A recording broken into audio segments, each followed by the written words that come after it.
Okay, now family, welcome to part 2 of our stew peas video.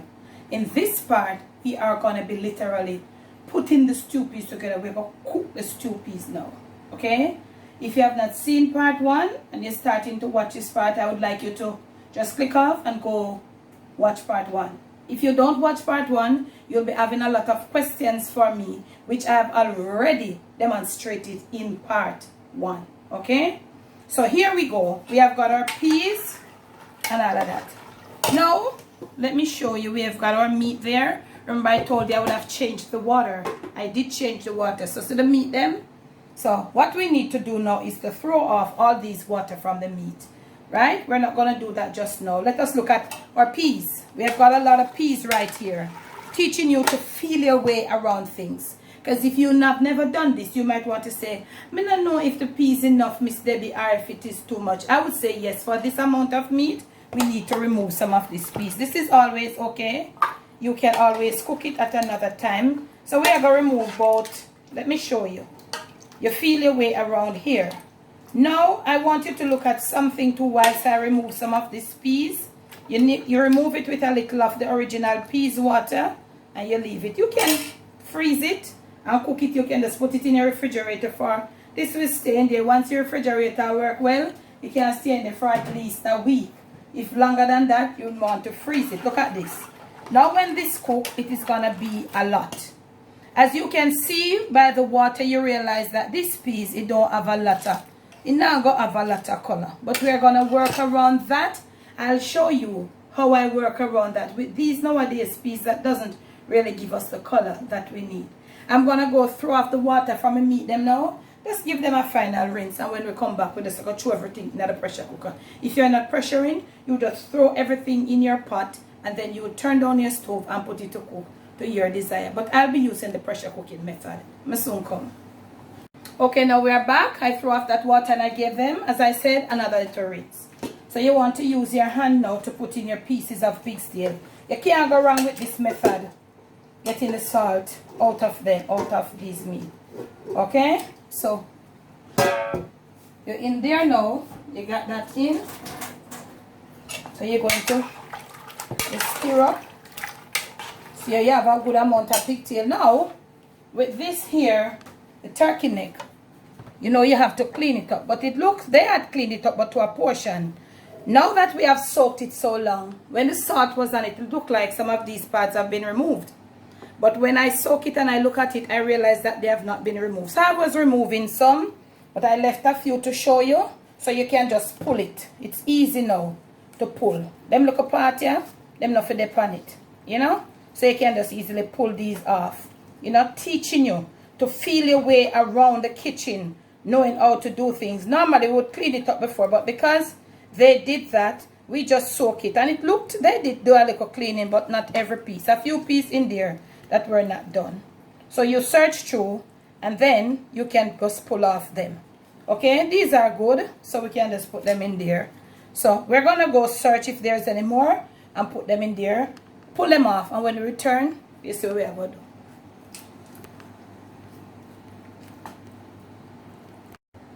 Okay, now, so we did find a few little extra pieces, so we tore those off. Bear in mind, there is a video out on my channel that I've done for the longest while on how to clean and prepare. Clean your turkey neck for cooking, prepare it for cooking. Remember we had this, our beef, so we're going to put it right in there. And this looks like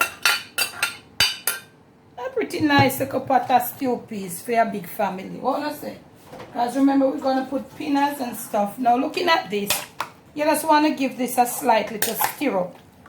But bear in mind, you're going to have to put a little more water. We are pressuring it. So look how I put the water. I'm going to put about 2.5 cups of water. We just want it to just cover everything. That is how you roll inside your pressure cooker. And this pressure cooker looks like it is almost at its max. Its maximum. So look at me here. This is what you're going to cover your pressure and you're going to put it to cook. Right? I'm going to do that and return on the stove. Okay, we put the pressure. You put it at the very high heat because you realize that you have a big pot here now with a good amount of stuff. So you need some strong heat. So you did go watch my pressure cooker video and you will know if you angle yourself with the pressure cooker. Now, we were talking about color. That peas is not gonna give us the desired color of the stew peas. The stew peas is supposed to come out with a reddish color. And mind you, that Jamaican stew peas, it comes with a little stigma, especially for the men. I'm not going to get into that because certain things I really don't dwell on, certain things I don't support, I'm not really entertain. Yes, what I say? As a grown woman, I don't entertain certain things. But men, let me tell you something. If you have got your wife, your girlfriend, or your woman at your house, where you know so she's well principled, well mannered, not well mannered, she's well principled, and certain things she strive for, you don't have to worry for yourself. You don't have to worry yourself, man. You must know who you have at your house that you can eat the stew peas from them. So if you have your real good up woman where you know you can't trust now, you don't worry yourself, eat up your stew peas. Eh? All of you Jamaican, especially men and women, you know the stigma with them carry the stew peas from way back when. Which to me, as me tell you, I'm not entertain. But I saw it go. This is the journey of life. So you're gonna be in my case, I am not taking any chances. So I have a little beetroot here. I'm going to get it blended out. I want the liquid. Okay? I showed that I use the beetroot sometime in some other video. Some people say a lot of things. It is not compulsory. If you don't want to use your beetroot, you can use some red food coloring. Because let me tell you, I'm going to use the beetroot for sure. The natural. Because everybody want to talk about natural, artificial. This is not the artificial one. So I'll show you as I proceed when and how we are going to be using the beetroot. We're going to put a little coconut milk in there. Normally we'll use fresh coconut milk. I'm going to be using some packed powdered coconut milk. Just to make things a little lighter. Do your fresh coconut milk if you have it. If you don't have it, coconut powder there to help you out when you can't get to the blend and stuff. So we're going to go now. Prepare our coconut milk. Get our beetroot juice done whilst this is being cooked. And then this dish is served with white rice. We're going to go get our white rice. Everybody know how to cook rice. If you don't know, there's also a video on the channel showing you how to cook your white rice. And two, we'll be putting a little raw vegetable salad with this dish. So whilst that is being cooked, we're going to go prepare all of those. So when you see me back in the next segment, my rice will be on the stove. I don't have to show that in depth. Everybody know to steam a little white rice. Even though I have a friend that says, a rice and peas he eats stew peas with. Tell me if you eat stew peas with rice and peas too. So, in the next segment, this should be properly cooked. We're going to come back to do the finishing touch. This is just going to get the meat and the peas cooking up. We have got to put it together with a few things and stuff. So, when you see me in the next segment, rice will be there cooking. And I'm going to show you the type of fresh crunchy salad that we'll be putting it with and all of that. May soon come. Okay, now family, Dory come to bump. Look at me over here. You see what happened? Look here. This is what happened. I left the pressure on and went that way. Was dealing with something. Now my meat, they are pressured and they are too soft. They are soft, not mashed. But if I continue to cook them to stew down, they're going to be mashed. So I have to remove them at this point. So if while you're doing your stew peas, this should ever happen to you. This happened to me all the time.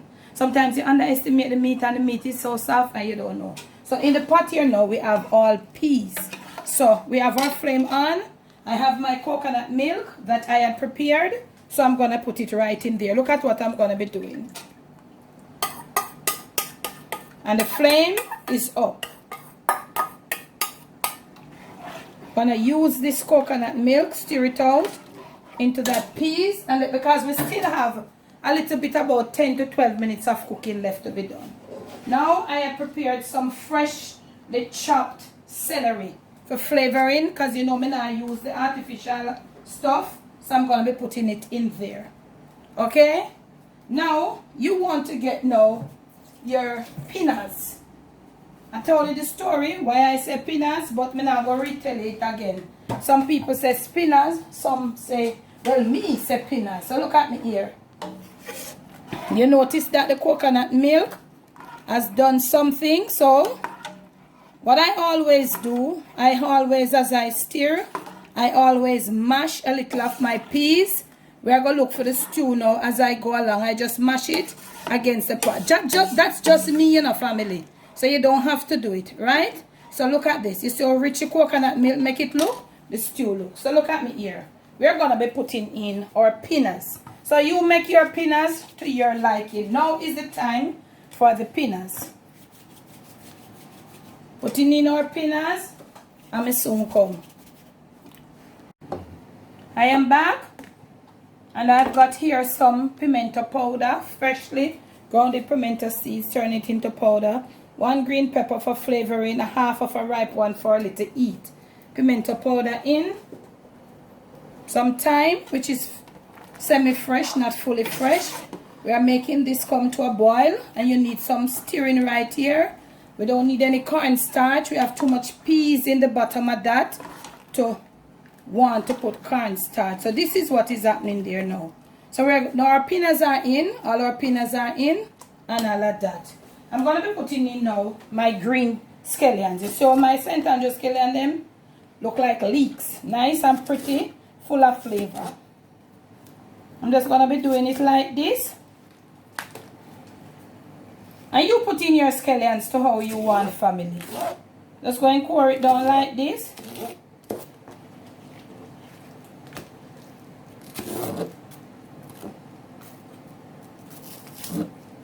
Cut it like this. You got the picture? So I'm going to do that. Go do the rest of that and come back to you. And it smells so good in my kitchen here. So come.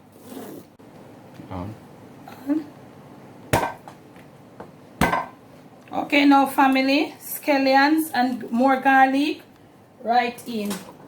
Why so much scallion, Miss Debbie? That is what is going to give me the flavor because I'm not using like, you know, powdered seasonings. So I'm going to take my flame down a bit and all of that. Still, I have got this white looking thing because the peas wasn't up to par. I have here some beetroot. I'm going to just get a final, like one final. We're going to put some of the beetroot.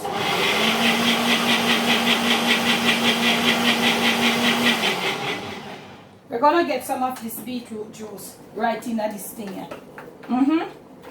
To give it some color. Mind you, you have to know how you do it. Don't do all of it at once. You can do what you want for coloring when the peas is not to your liking. So, putting in a little of the beetroot right there. Juice, natural beetroot juice. Remember to strain it and to get that through. So you put a little at a time. Don't put too much. Okay? So as it cooks, it gets that color. Look at it. We want to taste now for salt because this must have the salt in there because all those meat were cooked in there. Remember, you know, if the meat never cooked too soft, the meat will be in there. But it doesn't matter. So we are going to put back our meat at a specific time. You're tasting now for salt perfection and for all what you want. For me now, it is good for me. My salt is good. I know it is good, but I just tasted. From where you are, you can't say, but me no name salt food, you know? Look at me here now. We're going to get our flame down a little bit. And we are going to empty back all our meat into this stew. Look at me here. Meat into that stew. And all of that. You see my meat? They are still intact. But I just didn't want to take any chance. So you're going to get your flame up now. And all of that. Everything is good. If you want to put a little black pepper, you can. But I'm not going to put any black pepper. Get my flame up a bit. And I know, swear to God, some ketchup police will come for me. But I'm sorry, you're going to have to get me this time about 2 tablespoons of ketchup. And that's good. Look at me here. Look at me here. A few stirrs. And I'm going to get my flame right down to about medium. Or a little less than medium. And we're going to let it cook. And as it cooks, we're going to come a few times and we're going to stir it to get that body. To make those meat get all of this niceness inside of this pot of stew. And when we return, you'll see what is happening. Must soon come. We are back, family, and I'm gonna be breaking here to bring a little announcement to you. We have got a little merch going on. Okay?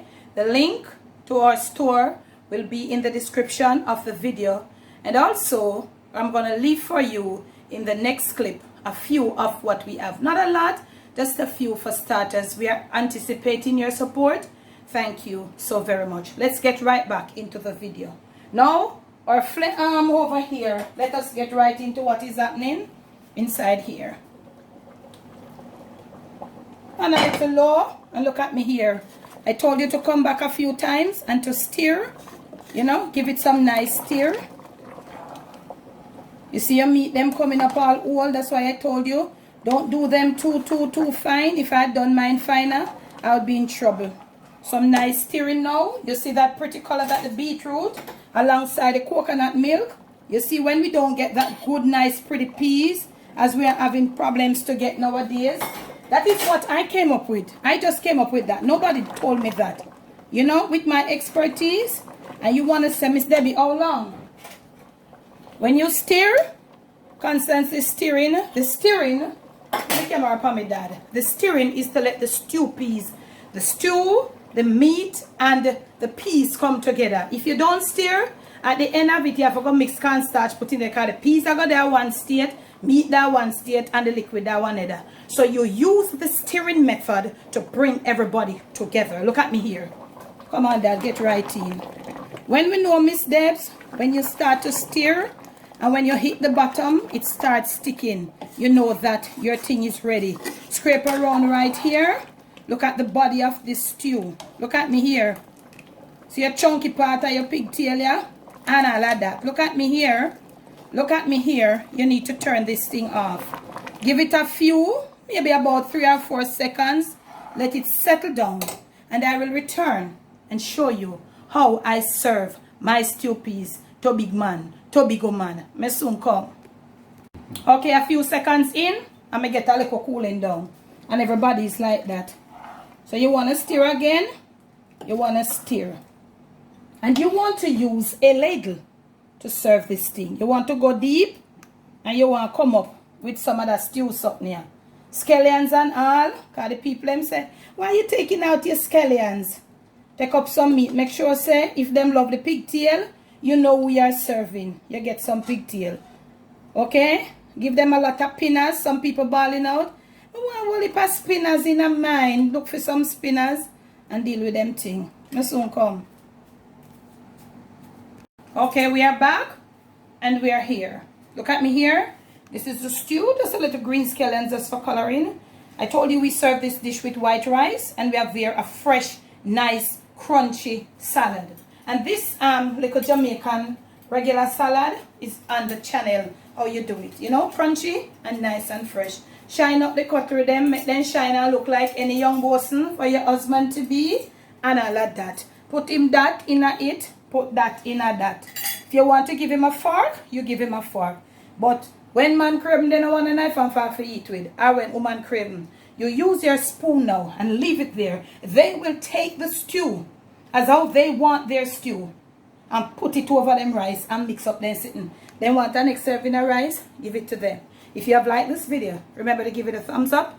Make sure that you are subscribed to the Jamaican Cooking Journey. Also, to the Jamaican Cooking Journey Family, to the Jamaican Debbie Deb Strain, and also to the Jamaican Amoka Bang. Thanks for the love. Thanks for the support. When you go to subscribe to our channels, remember when you do press that subscribe, you hit that bell. When you hit the bell, 3 options will come. It's a new thing. Press option all. You want to get all of them video. Them have video no normal. Thanks for the love. Remember our merch is out. And all of that. Okay? Thanks for the love. Thanks for the support once more. It's a new year. Be you. Do you. And most of all, love you. Happy cooking. Happy eating / nyamming.